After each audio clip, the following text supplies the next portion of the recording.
والسلام على رسول الله أما بعد فأعوذ بالله من الشيطان الرجيم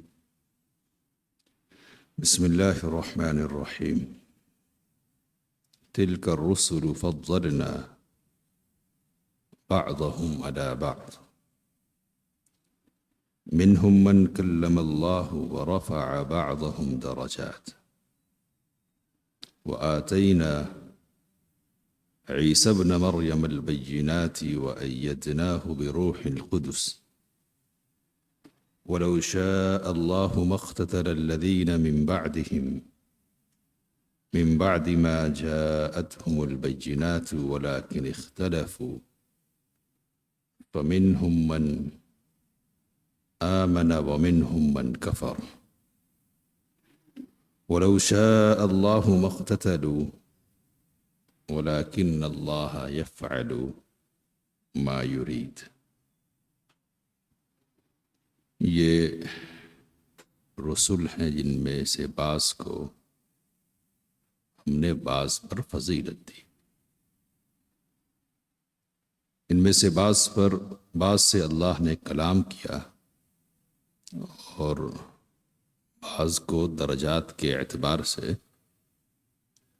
بلند فرمایا، اور ہم نے عیسیٰ ابن مریم کو واضح نشانیاں دی اور روح القدس کے ذریعے سے ہم نے ان کی تائید اور قوت کا سامان کیا۔ اور اگر اللہ تعالیٰ چاہتا تو وہ لوگ جو ان کے بعد آئے آپس میں اختلاف نہ کرتے، ان کے پاس واضح دلائل کے آ جانے کے بعد، لیکن انہوں نے اختلاف کیا تو ان میں سے کچھ ایمان والے ہوئے اور کچھ لوگوں نے کفر کیا۔ اگر اللہ تعالیٰ چاہتا تو یہ لڑتے نہیں، لیکن اللہ تعالیٰ جو چاہتا ہے کرتا ہے۔ سورۃ البقرہ کی 253 نمبر کی آیت کریمہ آپ کے سامنے پڑھی گئی ہے۔ اللہ تعالیٰ نے ارشاد فرمایا کہ رسولوں کو ہم نے آپس میں ایک دوسرے پر فضیلت دی ہے۔ فضیلت کی ایک مشترکہ بات یہ ہے کہ تمام کے تمام رسول اور انبیاء ہیں، یہ ایک فضیلت کی بات ہے۔ پھر جزوی اعتبار سے بعض چیزوں میں بعض انبیاء بعض سے ممتاز ہیں۔ اس کے لیے مثال دی گئی کہ جیسے یوسف علیہ السلام کہ خود بھی پیغمبر ہیں، ان کے والد گرامی سیدنا یعقوب علیہ السلام بھی نبی ہیں، پھر دادا سیدنا اسحاق علیہ السلام بھی نبی، اور پردادا حضرت ابراہیم علیہ السلام بھی نبی ہیں۔ تو یہ جو نبیوں کا تسلسل اور سلسلہ ہے، اس طرح نسبی بنیاد پر عزت یہ کسی کو حاصل نہیں ہے، یہ خصوصیت۔ اس لیے نبی اکرم صلی اللہ علیہ وسلم نے کہا اکرم الناس، یوسف علیہ السلام کون ہے؟ لوگوں میں سب سے زیادہ عزت والے ہیں، اکرم ہے۔ تو یہ جزوی فضیلت ہے جو حضرت یوسف علیہ السلام کو حاصل ہے اور کسی اور نبی کو حاصل نہیں ہے۔ آدم علیہ السلام کو اللہ تعالیٰ نے اپنے ہاتھ سے بنایا، قرآن مجید کہتا ہے، اور کہا کہ 60 ہاتھ لمبے تھے، تو یہ بات بھی کسی اور نبی کو حاصل نہیں ہے، یہ ان کی جزوی فضیلت ہے۔ حضرت موسیٰ علیہ السلام کا خاص طور پہ یہاں ذکر ہوا۔ اللہ نے کہا کہ منہم من کلم اللہ، ان میں سے بعض سے کلام کیا ہے، تو جن سے کلام کیا حضرت موسیٰ علیہ السلام ان میں ممتاز ہے، اور باقاعدہ ان کو کلیم اللہ کے لقب سے ملقب کیا جاتا ہے۔ تو اس طرح سے جزوی طور پر بعض انبیاء سے فضیلت رکھتے ہیں، اور کلی طور پر ایک فضیلت ہوتی ہے۔ تو کلی اور مجموعی طور پر فضیلت کی جہاں تک بات ہے تو یہ فضیلت نبی اکرم صلی اللہ علیہ وسلم کو حاصل ہے، اور تمام انبیاء کرام علیہم الصلوۃ والتسلیم میں سب سے افضل علی الاطلاق آپ صلی اللہ علیہ وسلم ہے، سب سے افضل ہے۔ یہ بات نبی اکرم صلی اللہ علیہ وسلم نے کہی، آپ صلی اللہ علیہ وسلم نے کہا سید ولد آدم یوم القیامہ ولا فخر، میں قیامت کے دن اولاد آدم کا سردار ہوں گا، اور یہ فخر کے طور پر نہیں ہے، اس میں فخر کی بات نہیں ہے، تو یہ اظہار فخر کے طور پر نہیں ہے۔ تو نبی اکرم صلی اللہ علیہ وسلم سب کے سردار ہیں، اور یہ بات تو ہم کو معلوم ہے کہ سبوں کی امامت آپ صلی اللہ علیہ وسلم نے فرمائی ہے، تو یہ بھی ایک آپ صلی اللہ علیہ وسلم کی فضیلت کا اعلان ہے۔ بعض علماء نے یہ لکھا کہ وَرَفَعَ بَعْضَهُمْ درجات، ہم نے بعض کو درجات میں بلند کر دیا، اس سے خاص نبی اکرم صلی اللہ علیہ وسلم ہی مراد ہے کہ آپ صلی اللہ علیہ وسلم کو مجموعی طور پر سب سے اونچا اللہ تعالیٰ نے کر دیا ہے۔ وہ برحال نبی اکرم صلی اللہ علیہ وسلم کی تمام انبیاء کرام علیہم الصلوۃ والتسلیم پر فضیلت مسلمہ ہے، اور آپ سب سے افضل ہے۔ نبی اکرم صلی اللہ علیہ وسلم سے بعض احادیث ایسی آئی ہیں کہ جن سے یہ پتہ چلتا ہے کہ گویا کہ آپ نے اس بات سے منع فرمایا ہے کہ ایک دوسرے آپ صلی اللہ علیہ وسلم کو دوسرے انبیاء پر فضیلت دی جائے، منع کیا۔ دو لوگ آئے اور دونوں لڑ گئے تھے، ایک یہودی اور ایک مسلمان۔ یہودی نے کہا کہ ہمارے نبی یعنی موسیٰ علیہ الصلوۃ والسلام تمام انبیاء سے افضل ہے، اور مسلمان نے کہا کہ نہیں میرے نبی۔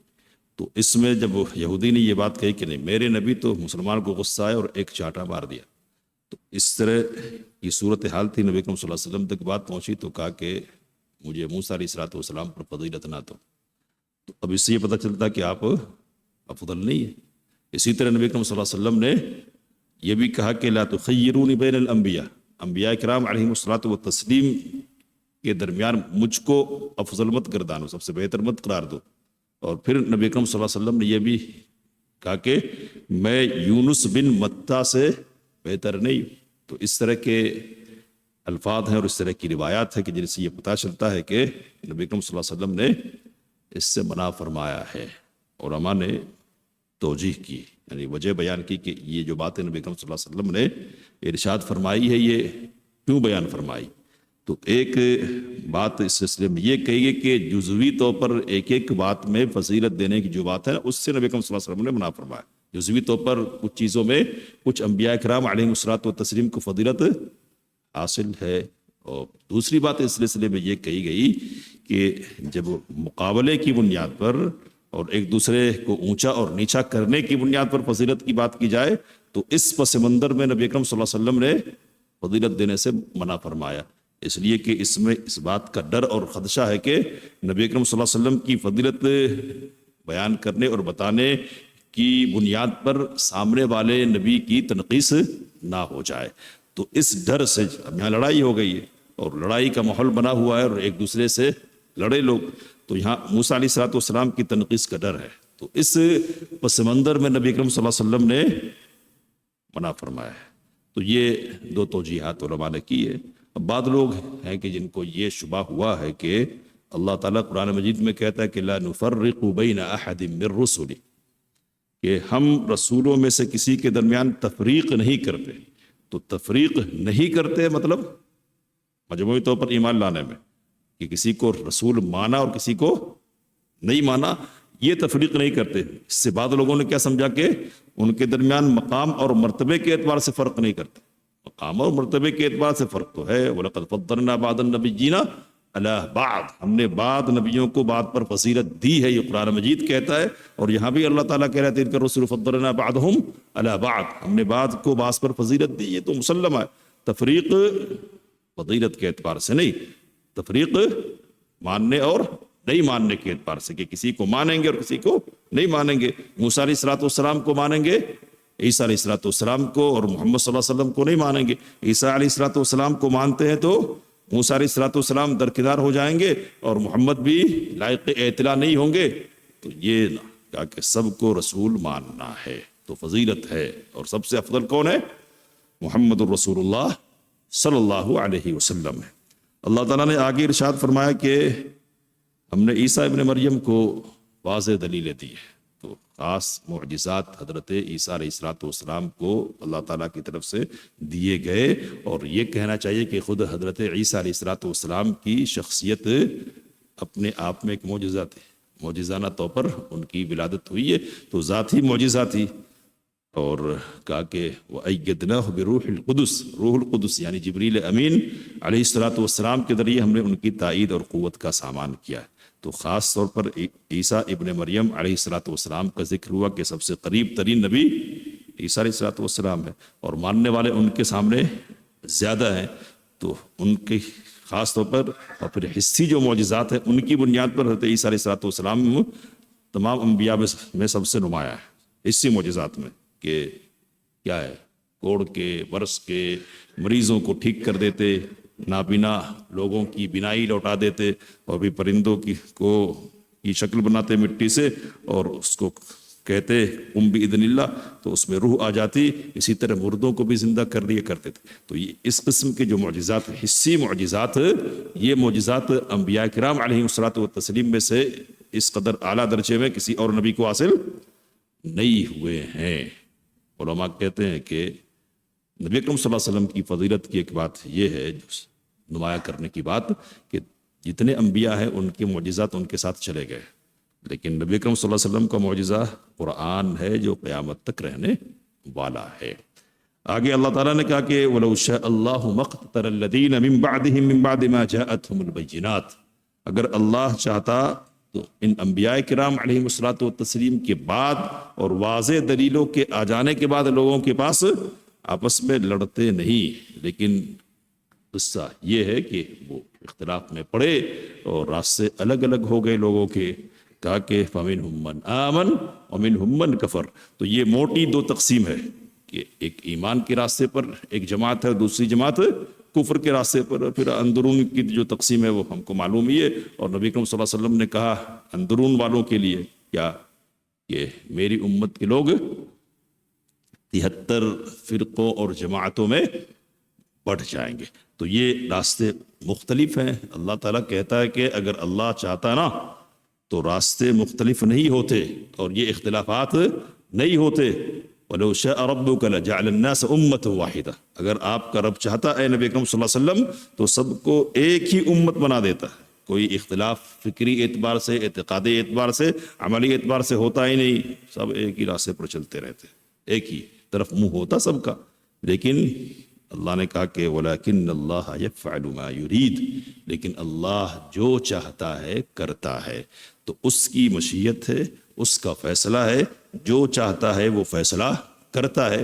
ظاہری طور پر علماء نے اس سلسلے میں جو بات کی ہے وہ یہ ہے کہ اگر سب کو ایک ہی راستے پر چلانا ہوتا نا تو پھر امتحان کیا ہے اور آزمائش کیا ہے؟ تو اللہ تعالیٰ نہیں چاہتا کہ سب ایک ہو۔ اس کا مطلب کیا ہے؟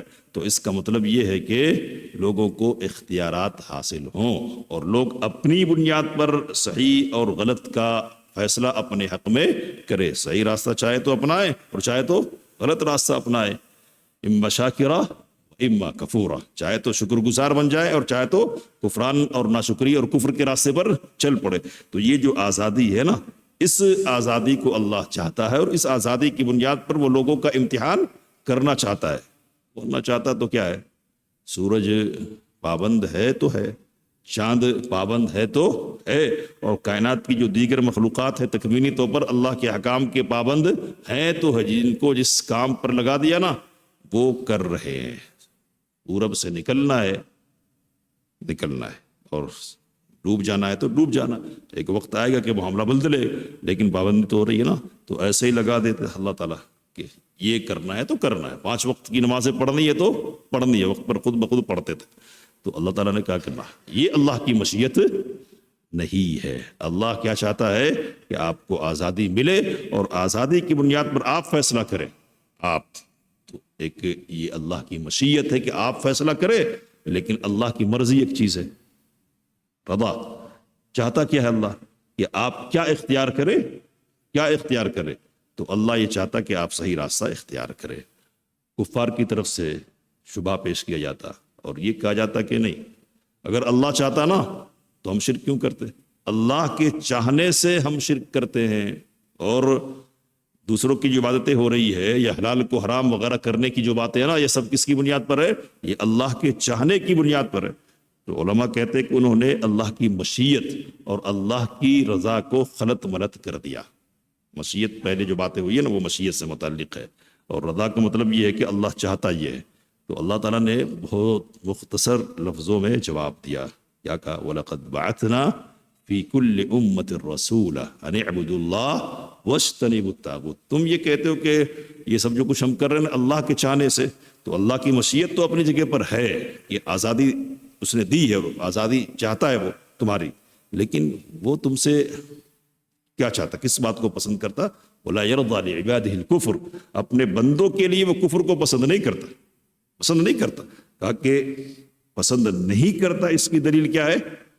تو اس کی دلیل یہ ہے کہ اللہ نے ہر امت میں ایک رسول بھیجا ہے۔ اگر چاہتا ہوتا تو رسول بھیجنے کی ضرورت کیا ہے؟ تو رسولوں کی بعثت یہ اس لیے ہے اللہ کی رضا کو وجود میں لانے کے لیے، جو اللہ چاہ رہا نا، رضا پسندیدگی کے اعتبار سے، اور ایک عام مشیت اور ارادے کے اعتبار سے کہ آزادی ہو، تو اس کے اعتبار سے تم کو آزادی ہے، اور اللہ جو چاہ رہا نا کرنے کے اعتبار سے جس کو ہونا چاہیے وہ کیا ہے؟ تو وہ یہ ہے کہ رسول جو کہیں وہ کرو، یہ اللہ کی رضا ہے، اور وہ کیا ہے؟ اللہ کی مشیت ہے۔ مشیت اور رضا میں فرق ہونا چاہیے، مشیت عام ہے اور رضا کیا ہے؟ خاص ہے۔ اور اللہ رضا ہی، اللہ کی رضا یہ ہے کہ سارے لوگ کیا کریں؟ اچھے راستے، صحیح راستے وہ اپنائے، قول عمل وغیرہ میں صحیح راستے کو اختیار کرے، یہ اللہ کا۔ اب یہ بات کہ اللہ نے ہمارے لیے کیا چاہا ہے اور آپ کے لیے کیا چاہا ہے، تو مختصر بات تو یہ ہے کہ سب کچھ تو اللہ کے چاہنے ہی سے ہوتا ہے۔ اس لیے بعض علماء لمبی گفتگو نہیں کرتے ہوئے مختصر انداز میں کہتے کہ اللہ کا راز ہے تقدیر۔ تقدیر کیا ہے؟ اللہ کا راز ہے، ہم کو نہیں معلوم ہے کہ کیا ہے، اس لیے ہم کو جو معلوم ہے نا ہم کو اس کے مطابق کرنا چاہیے۔ ہم کو کیا معلوم ہے؟ یہ حق کا راستہ ہے اور یہ باطل کا راستہ، یہ صحیح راستہ ہے، یہ غلط راستہ ہے، اور اس راستے پہ چلیں گے جنت کو جائیں گے، ادھر کو جائیں گے ادھر جہنم کو جائیں گے، یہ معلوم ہے۔ تو جو معلوم ہے اس کو کیجئے، اور جو نہیں معلوم ہے نا کیا فیصلہ ہے نہیں معلوم ہے تو اس کے چکر میں نہیں پڑیے۔ چکر میں پڑیں گے تو پھر شیطان اپنا جال پھیلا کر کہیں اور لے کر چلا جائے گا۔ تو جو معلوم ہے اس پر عمل کرنا چاہیے، اور جو نہیں معلوم ہے اس کے پیچھے پڑ کے اپنی عاقبت کی خرابی کا سامان نہیں کرنا چاہیے۔ اللہ سے دعا کی باتوں کو سمجھنے، اس کام لینے کی توفیق مت فرمائے۔ آمین۔ وآخر دعوانا الحمدللہ رب العالمین۔